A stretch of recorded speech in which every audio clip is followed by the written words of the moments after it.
दिल्ली सल्तनत की दर्द भरी दास्तान में आपका स्वागत है।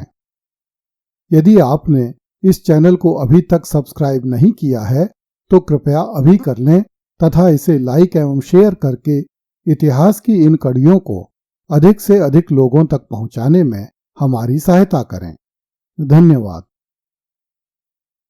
पिछली कड़ी में हमने चर्चा की थी कि बाइबल और कुरान के प्राकट्य से पहले संसार भर में जहां कहीं भी मानव सभ्यता थी वहां प्राकृतिक शक्तियों के स्वामी के रूप में विभिन्न देवी देवताओं की पूजा होती थी तथा सारा संसार एक ही सनातन धर्म की धारा में था। एशिया महाद्वीप के दक्षिण पश्चिमी भाग में स्थित एक प्रायद्वीप अरब कहलाता है। इसके दक्षिण में हिंद महासागर, पश्चिम में लाल सागर और पूर्व में फारस की खाड़ी स्थित है। इस क्षेत्र के निवासी प्राचीन काल से कुशल नाविक रहे हैं और उनकी विदेशों से व्यापार करने में विशेष रुचि रही है। अरब की मुख्य भूमि एक विशाल रेगिस्तान के रूप में स्थित है, परंतु उसके बीच बीच में उपजाऊ भूमि भी है जहां पानी मिल जाता है। इन्हीं उपजाऊ स्थानों में इस देश के लोग निवास करते थे। ये लोग परंपरागत रूप से कबीले बनाकर रहते थे। प्रत्येक कबीले का एक सरदार होता था। इन लोगों की अपने कबीले के प्रति बड़ी भक्ति होती थी और ये उसके लिए अपना सर्वस्व निछावर करने के लिए तैयार रहते थे। अरब के लोग प्राय तंबुओं में निवास करते थे और खाना बदोशों का जीवन व्यतीत करते थे। ये लोग एक स्थान से दूसरे स्थान में घूमा करते थे और लूट खसोट करके पेट भरा करते थे। ऊंट उनकी मुख्य सवारी थी और खजूर उनका मुख्य भोजन था। ये लोग बड़े लड़ाके होते थे। अरब के रेगिस्तान में इस्लाम का उदय होने से पहले अरब वासियों के धार्मिक विचार प्राचीन काल के हिंदुओं के समान थे। वे भी हिंदुओं की भांति मूर्ति पूजक थे और उनका अनेक देवी देवताओं में विश्वास था। जिस प्रकार हिंदू लोग कुल देवता, ग्राम देवता आदि में विश्वास करते थे, उसी प्रकार अरब वासियों के प्रत्येक कबीले का एक देवता होता था जो उनकी रक्षा करता था। उस काल में अरब के रेगिस्तान में रहने वाले जनजातीय कबीलों में देवी देवताओं को जनजातियों के संरक्षक के रूप में देखा जाता था। अरब वासियों का मानना था कि देवी देवताओं की आत्मा पवित्र पेड़ों, पत्थरों, झरनों और कुओं से जुड़ी हुई थी। ठीक जिस प्रकार आज भी हिंदू मानते हैं कि वृक्षों, नदियों, पहाड़ों और बावलियों में देवी देवता निवास करते हैं।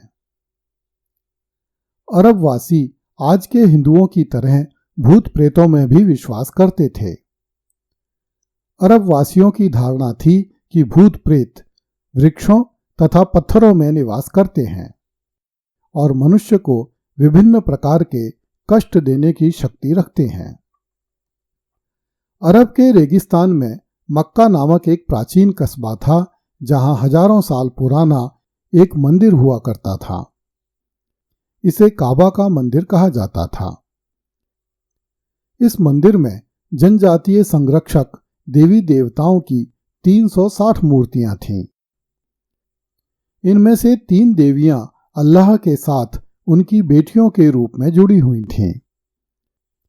उन्हें अल्लात, मनात और अल उज्जा कहा जाता था।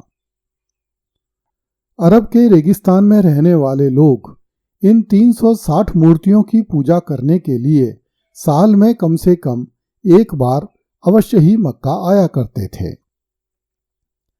काबा में अत्यंत प्राचीन काल से एक काला पत्थर मौजूद है। अरब वासियों का विश्वास था कि इस पत्थर को अल्लाह ने आसमान से गिरा दिया था, इसलिए वे इस पत्थर को बड़ा पवित्र मानते थे और इसके दर्शन तथा पूजन के लिए काबा आया करते थे। बहुत से वैज्ञानिकों की धारणा है कि यह पत्थर उल्कापिंड के रूप में धरती पर गिरा था। काबा के इस काले पत्थर को आज भी इस्लाम के अनुयायियों में आदर की दृष्टि से देखा जाता है। काबा की रक्षा का भार कुरैश नामक कबीले के ऊपर था। इसी कुरैश कबीले में ईस्वी 570 में मोहम्मद नामक एक बालक का जन्म हुआ, जिसने आगे चलकर अरब की प्राचीन धार्मिक व्यवस्था के विरुद्ध बहुत बड़ी क्रांति की और एक नए मत को जन्म दिया, जो इस्लाम के नाम से जाना गया। जब हजरत मोहम्मद 40 साल के हुए तो उन्होंने एक गुफा में फरिश्ता जिब्राइल से भेंट की तथा उन्हें अल्लाह से पहला इल्हाम प्राप्त हुआ। यह संदेश इस प्रकार से था: अल्लाह का नाम लो जिसने सब वस्तुओं की रचना की है। मान्यता है कि पैगंबर मोहम्मद को प्रत्यक्ष रूप में अल्लाह के दर्शन हुए और उन्हें यह संदेश मिला: अल्लाह के अतिरिक्त कोई दूसरा ईश्वर नहीं है और मोहम्मद उसका पैगंबर है। हजरत मोहम्मद को जिब्राइल के माध्यम से कुरान भी प्राप्त हुई, जो अल्लाह की तरफ से दी गई थी। हजरत मोहम्मद ने अरब के लोगों को उस इल्हाम के रहस्य बताने आरंभ किए जो उन्हें अल्लाह की तरफ से प्राप्त हुए थे। इस प्रकार संसार में एक नया मजहब स्थापित हुआ जिसे इस्लाम कहते थे। अरब में इस्लाम का प्रचार हो जाने के बाद अरब के शहरों में स्थित मंदिरों को तोड़ दिया गया तथा देव मूर्तियों को कुफ्र मानकर हटा दिया गया। मस्जिदों का निर्माण करके उनमें अजान दी जाने लगी तथा नमाज पढ़ी जाने लगी। बहुत से लोग मानते हैं कि इस्लाम का उदय केवल धार्मिक आंदोलन नहीं था, अपितु वह एक सैनिक एवं राजनीतिक आंदोलन भी था। ईस्वी 622 में जब मक्का के प्रभावशाली लोगों को लगा कि आम जनता हजरत मोहम्मद की बातों को पसंद करती है, तो उन प्रभावशाली लोगों ने हजरत मोहम्मद को मक्का से बाहर निकाल दिया। इस पर हजरत मोहम्मद अरब के रेगिस्तान में स्थित मदीना नामक कस्बे में चले गए।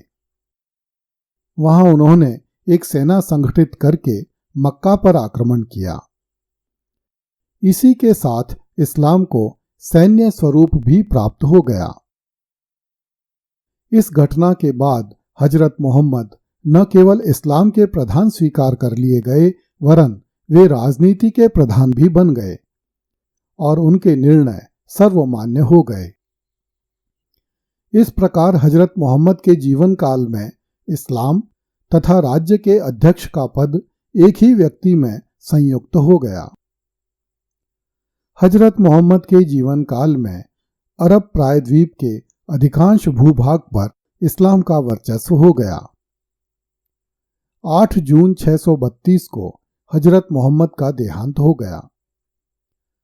अगली कड़ी में देखिए, जिहाद ने इस्लाम को धरती के कोने कोने तक पहुंचा दिया। कृपया इस चैनल को लाइक, सब्सक्राइब एवं शेयर करें। धन्यवाद।